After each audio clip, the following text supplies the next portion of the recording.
சரிகமா ஷோலாம் பாக்குறீங்களா இல்ல விஜய் டிவில சூப்பர் சிங்கர்லாம் பாக்குறீங்களா இல்லையா? ஒரு சில பாடகர்கள் வந்து சங்கீதமே கத்துக்காம வந்து பாட்டு படிக்கிறாங்களா இல்லையா? அது வந்து அவங்களுக்குள்ளே உள்ள ஒரு திறமை. ஒண்ணு நம்மளோட திறமையை வந்து ஒண்ணு கத்துக்கிட்டு நம்ம வளர்த்துக்கிறோம். இன்னொன்னு இயற்கையாவே நமக்கு கடவுள் கொடுத்த வரமா நம்ம கிட்ட சில திறமைகள் இருக்கும். இந்த குழுல யார் வந்து பாத்ரூம்ல நல்லா பாட்டு படிப்பீங்க? பாத்ரூம் குளிக்க போனது பாட்டு படிக்கிட்டே குளிப்பீங்க. பாருங்க எவ்வளவு பேர் பாருங்க.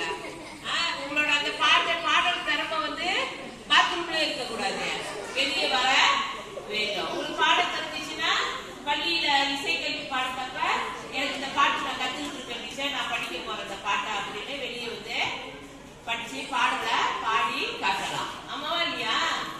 உங்க நண்பர்களுக்கு நீங்க அந்த பாடலை பாடி காட்டலாம். இப்படியே கொஞ்சம் கொஞ்சமா பாடும் பொழுது உங்களுக்கு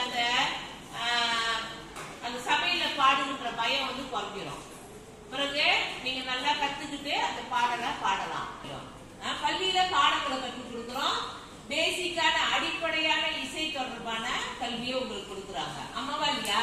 இசைலாம் ஒண்ணுமே தெரியாமலாம் இல்ல, இசை கருவிகளை பற்றி ஆசிரியர் உங்களுக்கு அறிமுகம் செஞ்சிருக்காங்களா இல்லையா? சொல்லுங்க, இசை கருவிகள் அன்னைக்கு என்னென்ன படிச்சீங்க சொல்லுங்க. யாழ், வீணை,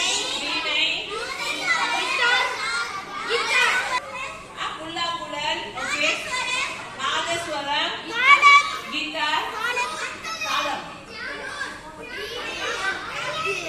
ஃப்ளூட், பியானோ,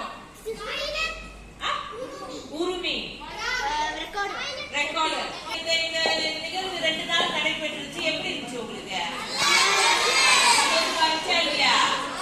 இசை என்பது நம்மளை சுற்றி இருக்கின்றது.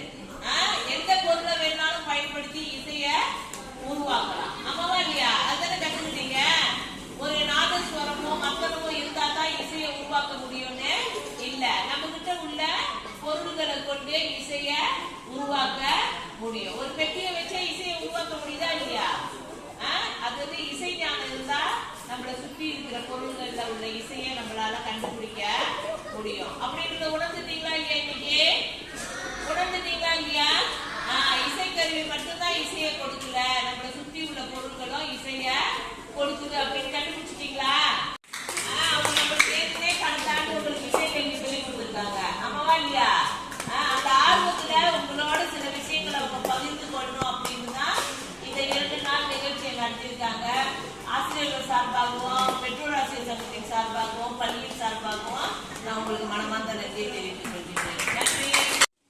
ஆசிரியர் மீரா அவர்கள் நடத்தின இந்த நிகழ்ச்சி வந்து மாணவர்களுக்கு ரொம்ப பயனுள்ளதாக இருந்தது. மீண்டும் அவங்க வந்து இந்த மாதிரி நிகழ்ச்சி நடத்த இந்த பள்ளியில் உருவாக்கிய ஆசிரியர்களும் ரொம்ப எதிர்பார்க்கிறோம்.